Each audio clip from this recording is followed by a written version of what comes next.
Hi, everyone. You're watching episode 65, which is DeFi Class of Yield TV.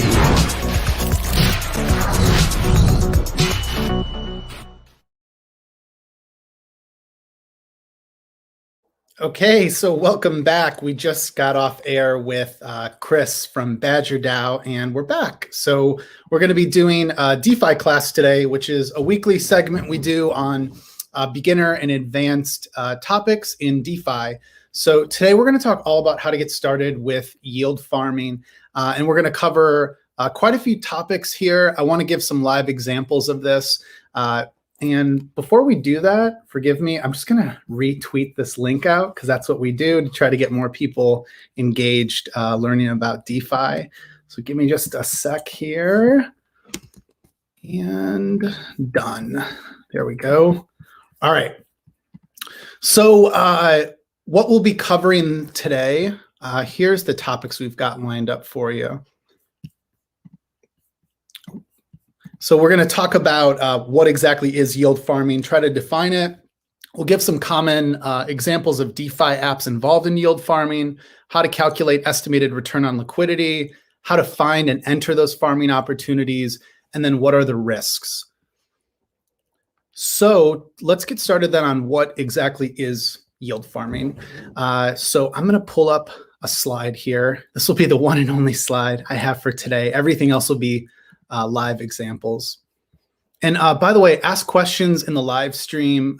If you go to tv.zapper.fi, I'll try to watch those in between each of these topics so that we can try to answer your questions while we're on air.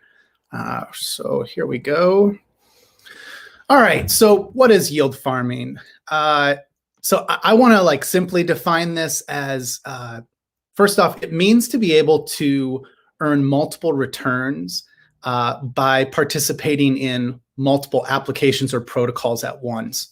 So it often involves providing liquidity, lending, or staking.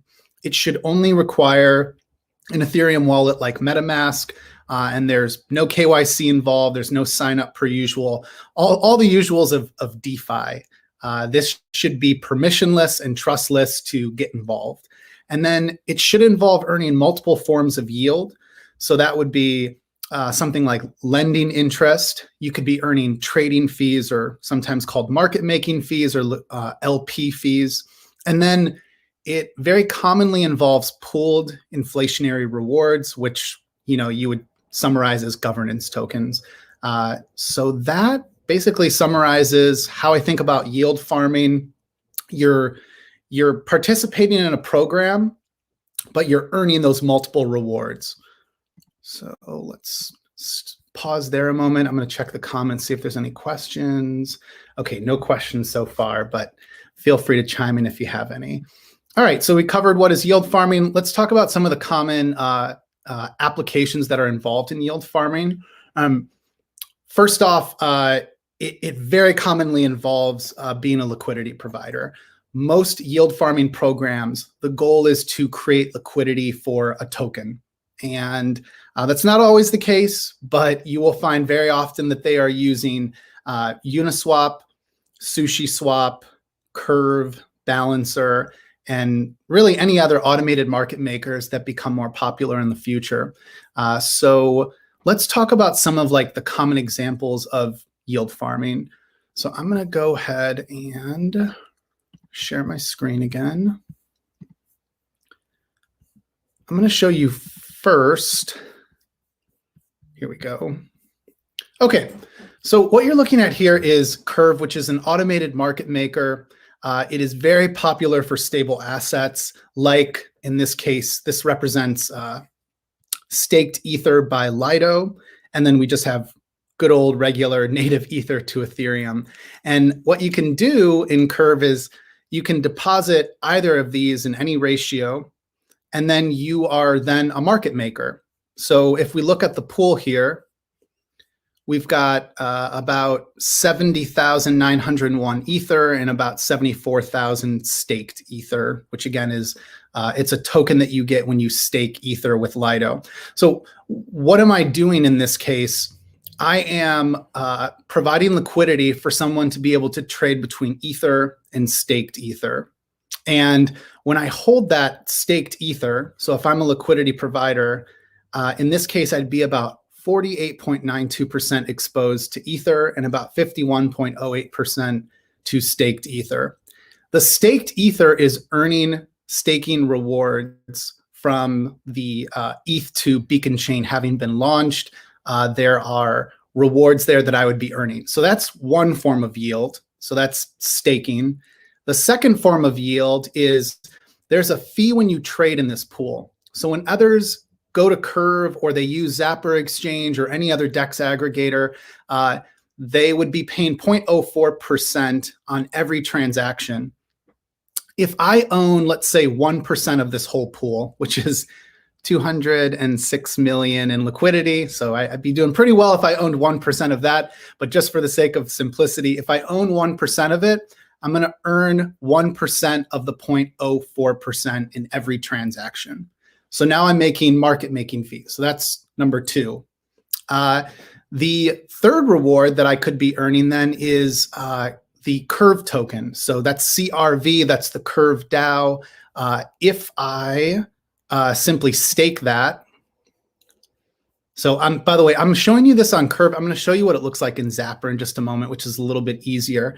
But if I become an LP, I can come here and I can find, these are called liquidity gauges. If we go to the very bottom, I think this is where it's at. There it is. I will receive a staked Ether LP token from Curve, and then I can earn an estimated 6.15% more based on the CRV that I'd be earning.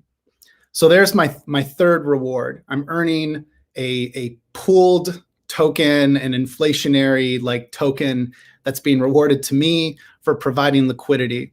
Why does Curve do that?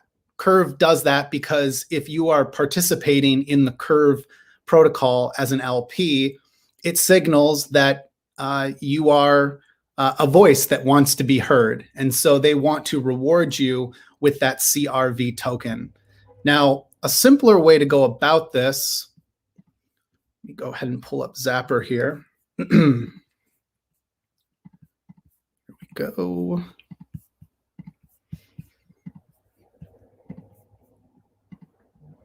All right. So a simpler way to go about this is I can go to zapper.fi, just connect your wallet. We connect with other Ethereum wallets beyond MetaMask, but in this case, I'm connected through MetaMask. If we go to the pool tab, this is where I can join a pool or become a liquidity provider. So if I look up the Steth token, I can find a place here where I can become a liquidity provider.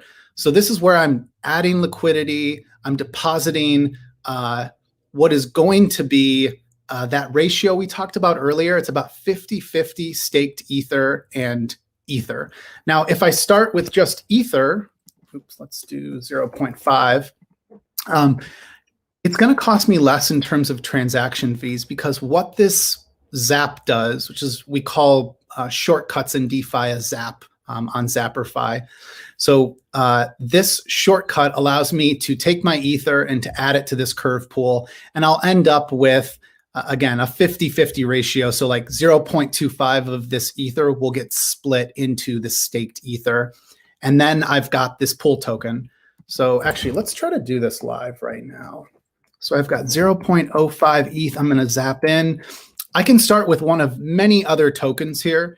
These are all very liquid tokens that Zapper will find the best trade rate for you when you do this, and it will then exchange it for Ether and staked Ether to deposit into the pool. But I'm just going to use Ether to keep it simple here. All right, and one other thing. Let me go ahead and let me reshare. Let me go and reshare the entire screen so you can see what I'm looking at here. Your entire screen. Here we go. All right. So you can see I'm going to add 0.05 Ether. It's going to be split into the two tokens in Curve. And in this case, based on the gas price and based on the gas required for me to zap into this, it's going to cost about $19.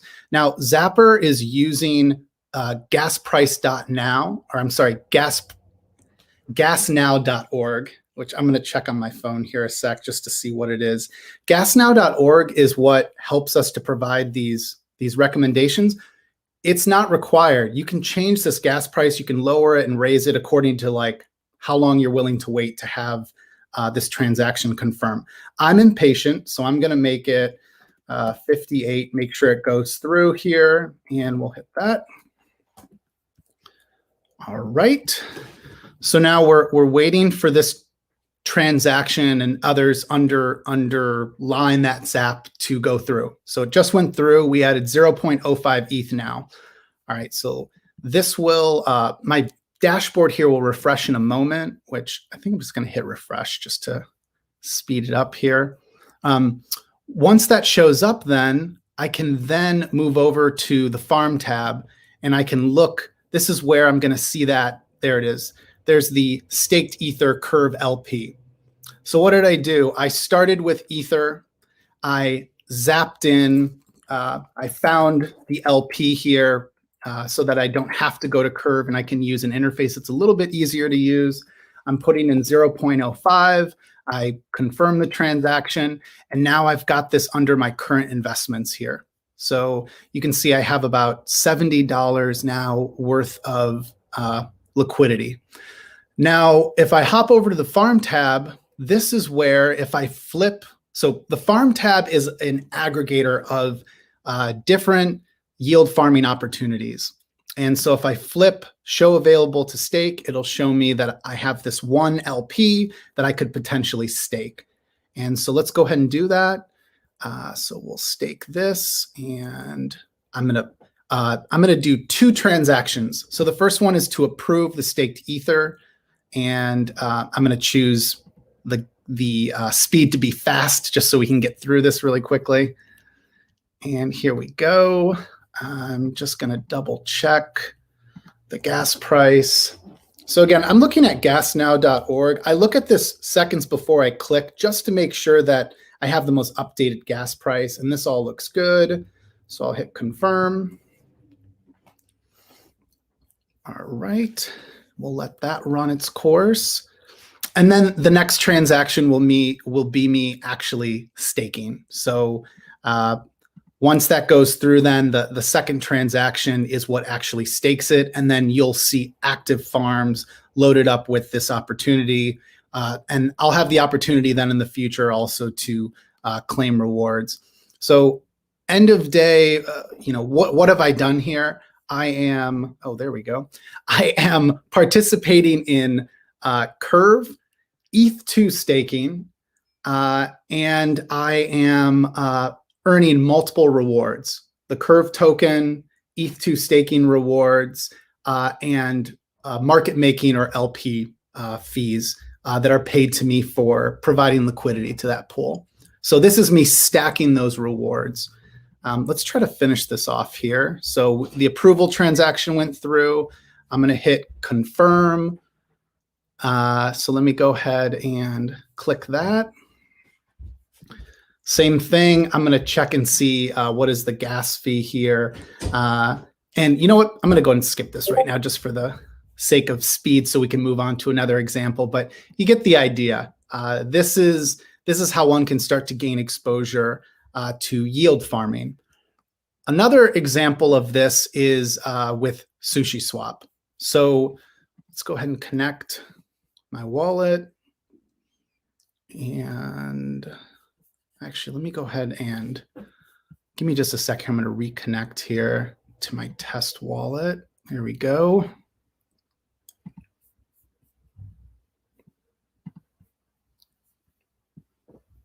Okay, here we go. Let's reshare my screen.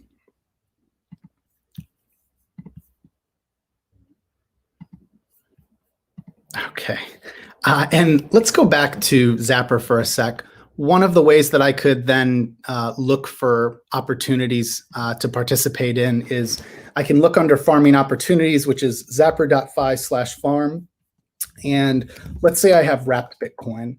So there are 3 different opportunities that we list. There's more out there that we'll be adding. There's about 140 different yield farming opportunities in this aggregator already.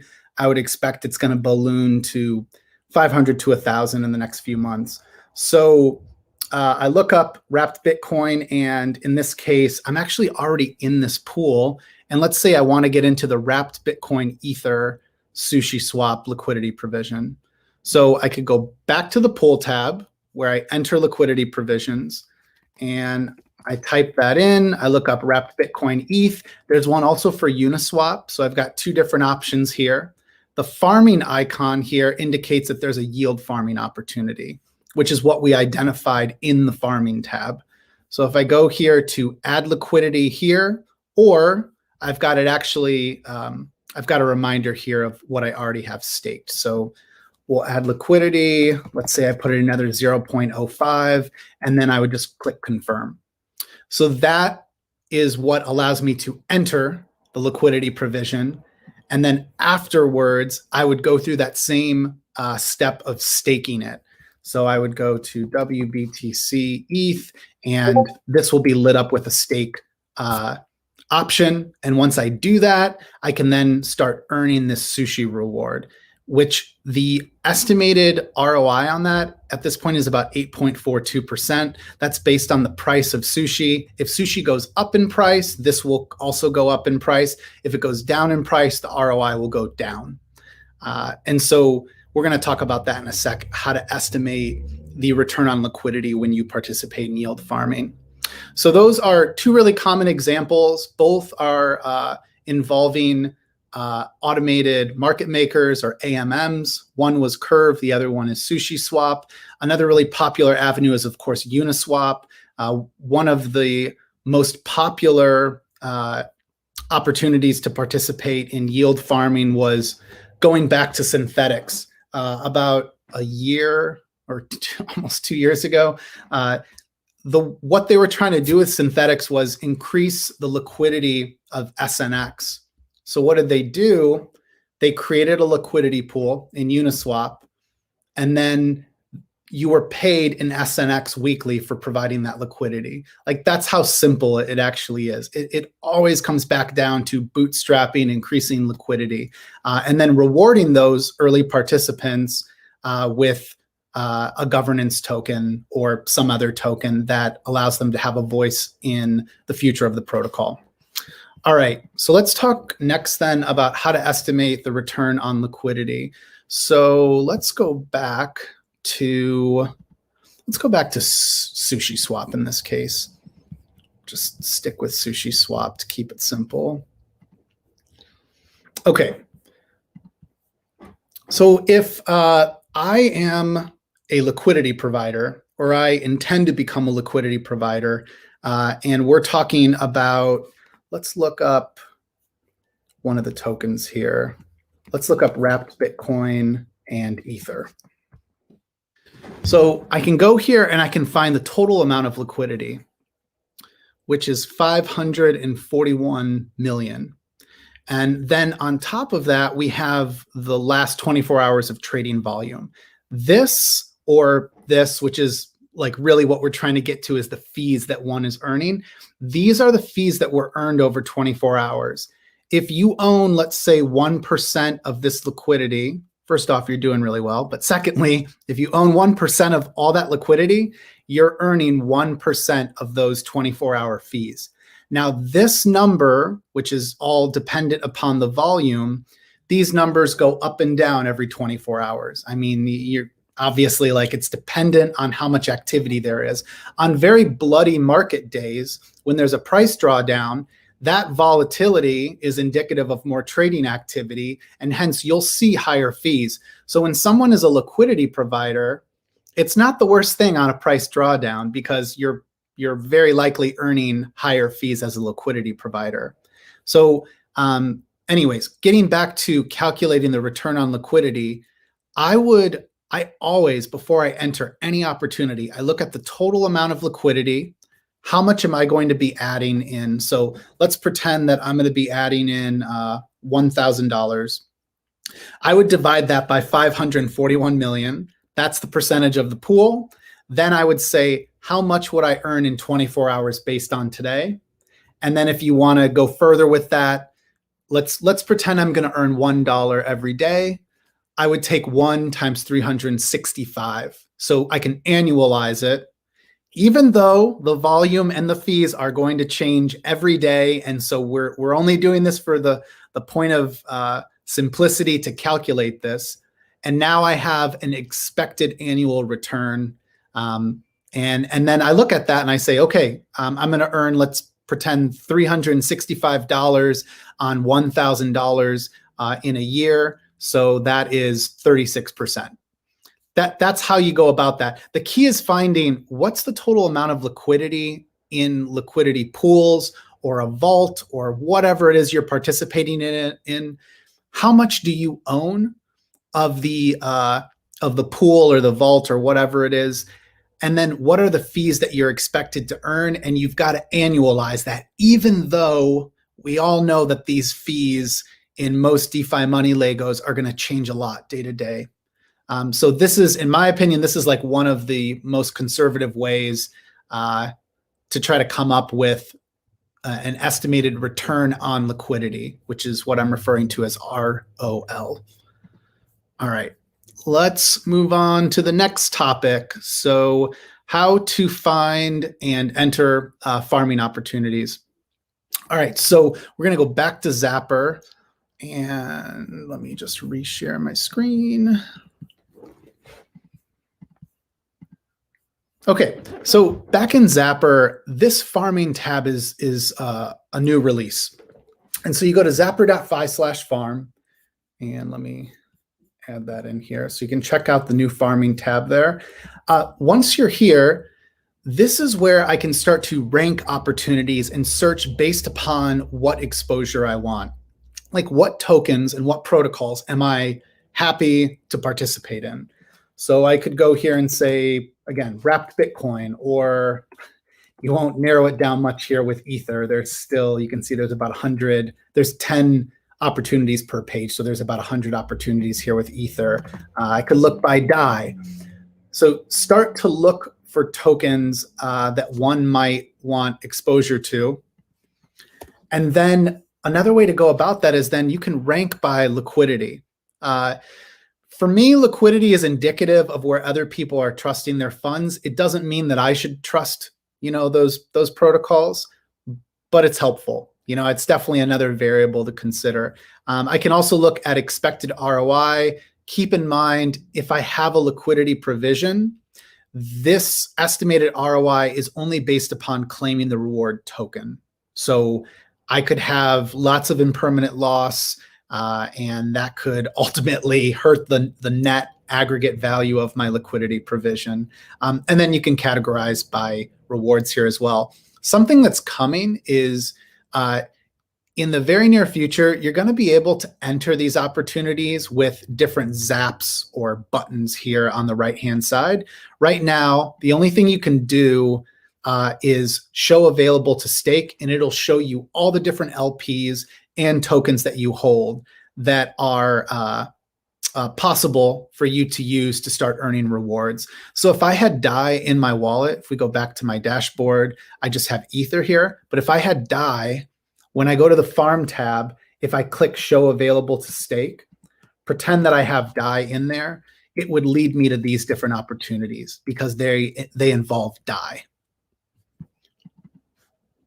So those are the different ways one can navigate looking for different opportunities. Another great way is just follow us at Yield TV. We try to bring on the newest and also the most respected and established applications to show all the different opportunities that there are. CoinGecko is another great resource. They have a tab that is labeled farm, and they keep it very up to date, and they try to rank it by ROI. And some of the numbers are a little bit crazy, but definitely worth checking out there. So those are a few different recommended ways to explore different opportunities, but not advice for you to actually enter those. All right. The last step here is I want to talk about risks in yield farming. So, we talked about what is yield farming, which is essentially earning multiple forms of return by participating in a DeFi program that often requires providing liquidity. We talked about common examples with Curve and SushiSwap and Uniswap and how they relate back to a DeFi dashboard or front end like we provide at Zapper. We talked about how to estimate your return on liquidity, which I think is very important. I wouldn't want to enter something without having an expected return. And then we talked about how to find those different farming opportunities using zapper.fi/farm. So here's the risks that come to mind. And I'm not sure if I need to share my screen here. Let me just double check. I think I might have a slide still on this. I do. Hold on a sec. Let me share this with you. All right, so let's take a look at this. All right. Here we go. Okay. There we go. All right, so risks to consider. First off, smart contract risk. You'll never, ever be able to escape it. It is a risk that is always there. The only way to mitigate that risk, one of the ways, but the number one way is to buy DeFi insurance or smart contract cover. You can do that through Nexus Mutual. You can do that through other new applications like there's Cover, which is part of the Yearn ecosystem. There is newer projects coming along that I don't know if they've launched their cover yet, but one that just launched is armor.fi, which is underwritten by Nexus. There's Unslashed Finance and Ensure, like the letter N. So lots of projects there to look into. And I would say that the two oldest at this point, Nexus has been around since July 2019, been building since before then, and then Cover launched back during the fall of 2020. So anyways, those are ways to go about that. So scammers is a risk I called out here just to say that if you launch a front end for DeFi or you launch an application, there are all sorts of ways that you could ultimately be hurt by bad actors. One of those is asking for unlimited spending, which is very common in DeFi applications. The reason that is that when you need to deposit or spend an ERC20 token, you have to give permission to spend the token. And so if you don't give a custom limit, that leaves control in the hands of that smart contract to spend an unlimited amount of that token in your wallet. Now, leaving unlimited spending is something that a lot of DeFi applications offer because it's convenient as a user. You can come back later on, for example, and you can zap into a new liquidity pool without having to spend money on that initial approval transaction. However, it's worth being on your toes about what if there are bad actors out there? What if I'm using a new DeFi application and I clearly shouldn't be trusting. I should be verifying whether or not this team is behind an application that I want exposure to. And so anyways, that's my biggest fear here is unlimited spending. And then also someone holding an admin key, which allows them to move funds. So this is commonly called a rug pull. People deposit money, and then someone behind the scenes has an admin key that allows them to withdraw that money or move it to a wallet. Next up, I don't really worry about this as much, but governance compromise. So this is a fear of like a whale, or maybe it could be a core team that's throwing their weight around in the governance of a DAO. And so this is something I'm less concerned about just because you can also go through the psychology of if one has lots of exposure, they should be very concerned about blowback, making single-sided decisions on their own as a whale. The other thing to call out here is impermanent loss with liquidity providers. We've talked a lot about this already. If you don't know what impermanent loss is, I would tell you go to the Zapper FAQs. You can learn about that there. And then lastly, we have stable coins and pegged assets, which can depeg, as well as systemic risk, which is something to consider. If a pegged asset were to fail, it would wreak havoc throughout all the different applications that use that pegged asset, like wrapped Bitcoin or stable coins. So that is it then. That is all I wanted to cover today for how to get started with yield farming. I'd encourage everyone to check out the new farm tab on Zapper. You can go to zapper.fi, which is where you can actually just track your wallet and keep track of all of the activity that you're involved in DeFi. I'm going to check the comments here a sec to see if there's any other questions. Okay, so here we go. Weston was asking, I find many people are confused with the pools that have staking combinations. Maybe you could speak to this. So Weston, I'm not exactly sure if I follow the question, but let me think about this a sec. I find many are confused with the pools that have staking combinations. I think I get what you mean. There are applications where you have to, you basically deposit into, let's say, a liquidity provision. Then you stake the LP token. Then the token you get back is another LP like sort of token that you can use elsewhere. So I'd say here is a really common example of that. This is like one of the more like complex, I think, yield farming opportunities that still is like, it's one of the most like valuable and most participated in opportunities. Let me show you this. Okay, so this is the Curve Y pool. This is what Andre created before he launched the Yearn DAO in the summertime.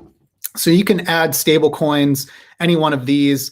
By the way, I'll show you, you can do this on Zapper as well, and that's the step that's going to help you to skip all of this.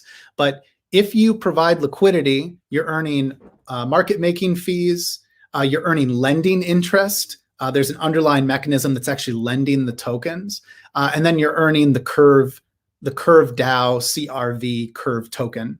So you have all of that, plus you actually could take that Curve that you earn, and you can boost the rewards in the Curve DAO. So there's like a fourth potential form of return. What I mean to call out here is when you provide liquidity, you get the Y Curve LP token. And then what's available is if you go to yearn.finance, there is a vault for that Y Curve LP token, which is commonly called YUSD. So the question is, how is someone supposed to keep track of all of that and deposit here, get that token, then go somewhere else and deposit it into Yearn? And the short answer is, you can just go instead to, this is why I joined the team here at Zapper. You can instead just go to Zapper. If you go to pool and you look up Yearn, you'll find that here. So there is, let's see, YUSD. Yeah, here we go. Yearn. Here we go. This is the Yearn Y Curve vault. So you can skip all those steps, and instead you could enter with Ether, even though it's a token that's not related to the other tokens. It's one that will swap out in the Zap for you to get you exposed to the other underlying stable coins. Or you could start with all DAI. You can start with USDC. You can also withdraw from the pool using this. Once you're in it, you can exit that pool. So if you didn't use Zapper to enter it, you can use Zapper to exit it in the future to save yourself some time. So hopefully that's helpful. Are ETH2 staking rewards same amount as staking as a node? So I think the short answer is yes, but I would encourage everyone to go to check out Lido on Twitter, which is LIDO. Let me pull them up here. That's the interesting part about what I was showing earlier with Curve. If you hold the LP token for Lido staked ETH, what you're actually doing then is as my cat is throwing up behind my computer, you're holding staked ether, which is earning staking rewards like you'd be running a node. So yeah, that's the idea. And you can go to @Lido Finance if you want to learn more about that. Hopefully that helps. Anyone call me out too if any of that, if you think that that's not the right way to answer it. Here we go. Another question. Here we go. How are your gas fees so low? My suggested gas is always so high, and if I go less, it takes hours to get through. That's really easy for me to help with here. So if you can stomach my cat throwing up literally behind my computer, here we go. Let me show you gasnow.org. When I was zapping into one of the LPs earlier, this is what I was checking, gasnow.org. So this is actually how we recommend gas prices. So when you go to click in Zapper, if you choose gas price, it'll give you these recommended prices. And our recommendations are in sync with this, and they update every like 3 to 5 seconds. When you look at this though, because like there's always a delay, you click confirm, you see MetaMask, maybe you think about something for a moment. And so I always pull this up on my phone and I watch this, the little orange line here, which is, it's giving me these updated prices. I just keep checking that. Sometimes you'll notice that they're falling, and it's a game. You're bidding for what the lowest price is to get it through. If you do a trade on Zapper Exchange, I highly recommend that anyone would use the fastest, even though it's more costly, or just wait to make a trade later. If your transaction gets stuck for, let's say, 30 minutes or an hour, it's very likely the market rate of that trade has changed. And so when it finally confirms, it'll be rejected. It'll say failed transaction, and then you lose the gas fees, which really sucks. If you go to DeFiDead.com, also I've made tutorials on how to drop or replace a transaction, but this is the best way to reduce the amount of gas that you're spending. Let's see. Oh, can you recommend a good blockchain programming course? I do know of one. The one that is the most popular, it's by Consensus. I can't remember what it's called, but if you look up Consensus, CONSENYS Academy, there's a great course there. One of our co-founders took that, and that's what he did to transition from his life as a developer to programming smart contracts. Okay, cool. Weston was saying we answered his question. That's good. Weston, impermanent loss. Let me just quickly cover that here while we're here. All right. So I'll pull this up on the screen.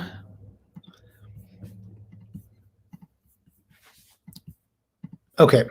So if you go to croco.finance, this is a place where you can connect your wallet or you can enter someone else's wallet. So DeFiDead.eth, you're more than welcome to use that. That'll show you some examples of LPs that I'm in or have been in. So I'm in Sushi ETH in this example. This is Degen Spartan's account. And if you go to the simulation box, you can play with what happens if the price of sushi goes up by 50%. What happens if the price of Ether goes up by 25%? Now, if you look over here, it says impermanent loss would be $238. Now, the difference, if you look at like the value I start with to what I would end up with here, I am still like netting more money because both my tokens have gone up in price, but I won't walk away with the same exact ratio. So let's just keep it simple. If I put in 100 sushi tokens and however much Ether that was, I might walk away, in this example, I would walk away with less sushi. Sushi has gone up in value. So in order to keep the 50-50 ratio in the automated market maker LP, it means that I'm going to have less sushi for every Ether because it's more valuable. So this is something you want to play with, and you can play with the dials here, and you can see the impermanent loss here changing. So If I go up, this is the worst thing that can happen in impermanent loss is the tokens diverge. You know, one is going up, one is going down.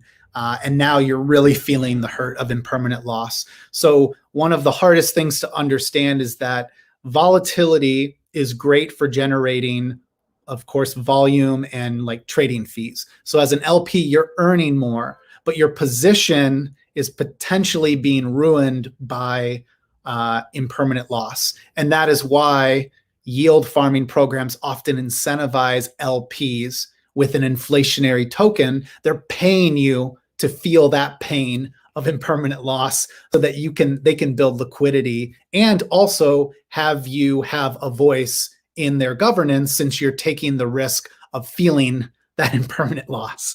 And it's impermanent because technically, if these, notice right now, my impermanent loss would be negative, it would be $6,600.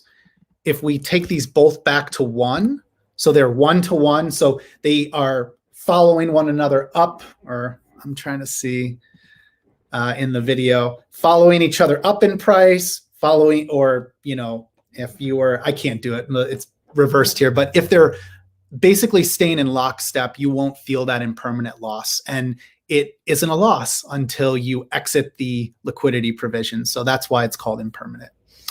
And then hopefully that helped Iceberg. So, hey guys, that's it then. Thanks so much for tuning in, and hopefully this is helpful.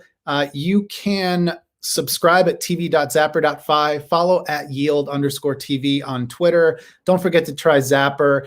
Everything I showed here is available at zapper.fi, and that new farming tab is at zapper.fi/farm. So that is the new farming tab, which I should type in here. Check out the new farm on zapper.fi/farm. All right, there is that. Cool. So, hey, thanks for tuning in. We'll have our next Yield TV. It'll be on Wednesday. So on Wednesday, we'll be talking with Jamie Burke all about the metaverse and NFTs and the art district they've been building in Decentraland. So thanks so much for tuning in, and have a great day. Bye.